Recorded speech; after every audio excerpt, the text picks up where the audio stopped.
Hi viewers, welcome to our channel. ప్రస్తుతం మనతో పాటు భరద్వాజ్ గారు సీనియర్ జర్నలిస్ట్ ఉన్నారు. వారితో ఒకసారి మాట్లాడదాం. సార్ నమస్కారం సార్. నమస్తే అండి. సార్ జగన్మోహన్ రెడ్డి గారు ఒక కొత్త ఐడియాతో ముందుకొచ్చేసారు సార్. కూటమి ఫైల్స్ అంటే మీ ప్రాంతంలో లేకుంటే మీ ఏరియాలో మీకు గానివ్వండి ఏమైనా అన్యాయం జరుగుతున్నా గానీ లేకుంటే మీ ముందేమన్నా అక్రమాలు జరుగుతుంటే వాటిని ఫోటో లేదా వీడియో తీసి కూటమి ఫైల్స్ అనే హ్యాష్‌ట్యాగ్‌తో మీరు పోస్ట్ చేసేయండి. జగనన్న మీకు అండగా ఉంటారు. సో పోస్ట్ మీది పోరాటం మాది అంటూ ఆయన ఒక ఐడియాతో ముందుకొచ్చేసారు సార్. మరి ఇది వర్కౌట్ అవుతుందా? ఆయన తీసుకున్న ఈ వ్యూహం అనేది మీ ఒపీనియన్ ఏంటి సార్ దీనిపైన? అంటే హ్మ్. పోస్ట్ మీది పోరాటం మాది హ్మ్. అనే నినాదం బానే ఉంది గానీ, హ్మ్. జగన్ గారు అంటే ఇదేదో సోషల్ మీడియా వార్‌గా చేసేద్దాం అనుకుంటున్నట్టుగా కనిపిస్తున్నాడాయన. హుహు. ఇది కాదు చేయాల్సిందాయన. ఆయన, ఆయన మీదున్నటువంటి ప్రధానమైన ఆరోపణ ఏంటంటే, ఆయన యాక్సెస్ ఇవ్వడు ఎవరికీ అని. హ్మ్. ఆయన్ని కలవటమే చాలా కష్టమైనటువంటి వ్యవహారంగా మారింది. ఆయన పరిపాలన చేసినప్పుడు కనీసం వారి మంత్రులకి కూడా ఆయన ఎప్పుడూ యాక్సెస్ ఇవ్వలేదనేది ఆయన మీద ప్రధానమైన ఆరోపణ. హ్మ్. అందుకని దాని నుంచి బయటకు రావాలి ఇప్పుడు ఆయన. ఇదేదో సోషల్ మీడియాలో మీరు పోస్ట్ పెట్టండి, నేను పోరాటం చేస్తాను, మీరు పిండి కలపండి, నేను రొట్టేస్తాను అన్నట్టుగా ఉంటుంది. ఇలా కాదు చేయాల్సింది. ప్రజలు వారి వారి సమస్యల మీద రోడ్ల మీదకి వస్తున్నారు, ఆల్రెడీ మొదలైంది. ఓకే. కాబట్టి ఇమ్మీడియట్‌గా వెళ్ళిపోయి అక్కడ కూర్చోవాలి. అక్కడ కూర్చుని వాళ్ళతో కలిసి ఆ పోరాటంలో పాల్గొనాలి.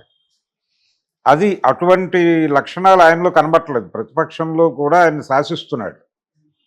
ఇప్పుడు ఇది కూడా శాసనమే. మీరు పోస్ట్ చేయండి, మీ తరఫున ఏం పోరాటం చేస్తాడు ఆయన? ఆల్రెడీ వాళ్ళు రోడ్ల మీదకి వస్తుంటే వాళ్ళ పోరాటం తెలియదా వాళ్ళకి? జనాలకు తెలుసు కదా ఏం చేయాలో. అందుకే కదా నేను పక్కన కూర్చోబెట్టింది. అందుకని ఇలాంటి నినాదాలు కాదు చేయాల్సింది. జనంలో ఉండాల. జనంతో ఉండాలి. అది ప్రాక్టీస్ చేయాలి తను. అది మానేసి మిగిలిన విషయాలు చాలా మాట్లాడుతున్నాడు ఆయన. వీటికంటే కూడా నిరంతరం జనాలకు యాక్సెస్ ఇవ్వాలి. ఎవరైనా వెళ్ళి ఆయన కలవాలంటే ఈజీగా యాక్సెస్ ఇవ్వాలి కదా. మీరు మా ఇంటికి రండి, నన్ను కలవండి, నన్ను తీసుకెళ్ళండి, మీతో పాటు నేను నడుస్తాను. ఇది కదా చెప్పాల్సింది ఆయన. గతంలో ప్రతిపక్షంలోకి వెళ్ళినప్పుడు ఎన్టీ రామారావు గారు చేశాడు ఆ పనే. ఆయన అంటే ఆ రోజున యాక్టివ్ అపోజిషన్గా మనం ఏం చేయాలి అనేది ఒక డిస్కషన్ మొదలైంది వాళ్ళకి 89లో ఓడిపోయినప్పుడు. అప్పుడు ఆయన చెప్పింది ఏంటంటే, మనగ్గా మనం ఏ రకమైనటువంటి పోరాటాలు డిజైన్ చేయొద్దు, ఎవరి పనులు వాళ్ళు చేసుకోండి. జనం ప్రభుత్వంతో వెక్స్ అయి వీధుల్లోకి వచ్చినప్పుడు మాత్రం వెళ్ళి వాళ్ళకి అండగా నిలబడదాం. అది చాలు, మనం అంతకు మించి ఏం చేయక్కర్లేదు అన్నాడు ఆయన. హ్మ్. ఆ మాట మీదే నిలబడ్డాడు. ఆయన పోరాటాలు డిజైన్ చేయలే. జనం వాళ్ళ సమస్యల మీద జెన్యూన్గా బయటకు వచ్చిన ప్రతి సందర్భంలోనూ వెళ్ళి కూర్చున్నాడు అక్కడ. ఓకే. ఉదాహరణకి ఆ రోజున హైదరాబాదులో గుడిసెవాసుల పోరాటం జరిగింది. జరిగినప్పుడు వెళ్ళిపోయి వాళ్ళతో పాటు వాళ్ళు కలెక్టర్ ఆఫీసుల దగ్గర కూర్చుంటే అక్కడికి వెళ్ళి ఈయన కూర్చునేవాడు. అలాగే హైకోర్టు బెంచ్ కోసం ఆందోళన జరిగింది అదే టైంలో. హ్మ్. ఏది అక్కడ విజయవాడ గుంటూరు మధ్య హైకోర్టు బెంచ్ కావాలి అని చెప్పి ఒక ఆందోళన, లాయర్లు కోర్టులు బాయ్కాట్ చేసి నిరాహార దీక్షలు చేశారు. ప్రతి కోర్టు దగ్గర నడిచింది అది. దాదాపు 2 నెలల పాటు కోర్టులు బాయ్కాట్ చేశారు లాయర్లు. హ్మ్. ఈయన ప్రతి ఏ కోర్టుల దగ్గర అయితే వాళ్ళు ఆందోళనలు చేస్తున్నారో ప్రతి కోర్టు దగ్గరికి ఈయన కూడా వెళ్ళిపోయి కూర్చునేవాడు. మొత్తం అటెన్షన్ ఆయన మీదకి వెళ్ళిపోయేది.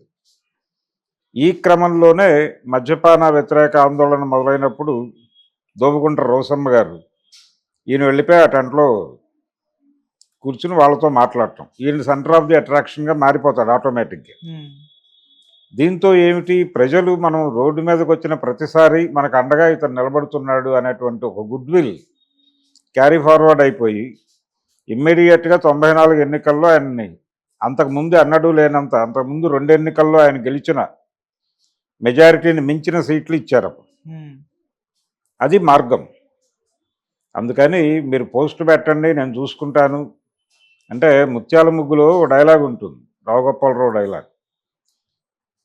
అంటే చాలా కాన్షియస్గా అంటాడు అది.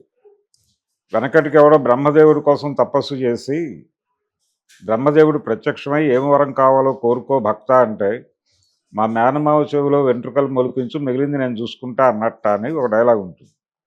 అలా ఉంది మీరు పోస్ట్ పెట్టండి నేను పోరాటం చేస్తాను అంటాం అనేది ఉమ్, ఇది కాదు. ఈ సోషల్ మీడియా వారు కాదు చేయవలసింది. సోషల్ మీడియా పోస్టుల ద్వారా ప్రభుత్వాలు మారాయి అనేటువంటి కొన్ని ఉదాహరణలు ఉన్నాయి. గల్ఫ్ కంట్రీస్లో అక్కడ కొన్ని జరిగినాయి ఇలాంటివి. కానీ అప్పుడు కూడా ప్రజలు రోడ్ల మీదకి వచ్చారు. అంటే ఒక విషయం చూసి చెలించి వీధుల్లోకి వచ్చినటువంటి ప్రజలే చరిత్రను మార్చగలరు. అంతే తప్ప పోస్టులు పెట్టి పోరాటాలు చేసి అలా కాదు.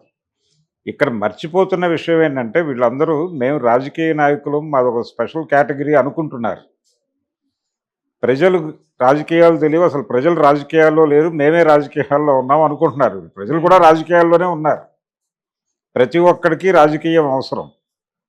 రాజకీయం అనేది ప్రాథమిక హక్కుగా ఉండాలి. ఫలానా విద్యార్థులకు రాజకీయాలు ఉండకూడదు, లేకపోతే ఫలానా వాళ్ళకి రాజకీయాలు వద్దు, ప్రతిదీ రాజకీయం చేస్తున్నారు, ఇలాంటి మాటలన్నీ నిషేధించాలి. ప్రతి ఒక్కరికి రాజకీయం అవసరం, ప్రాథమిక హక్కు అది.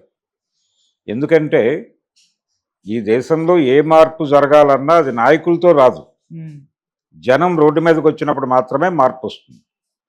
అందుకని ప్రజలకి రాజకీయం అనేది నిత్యావసరం.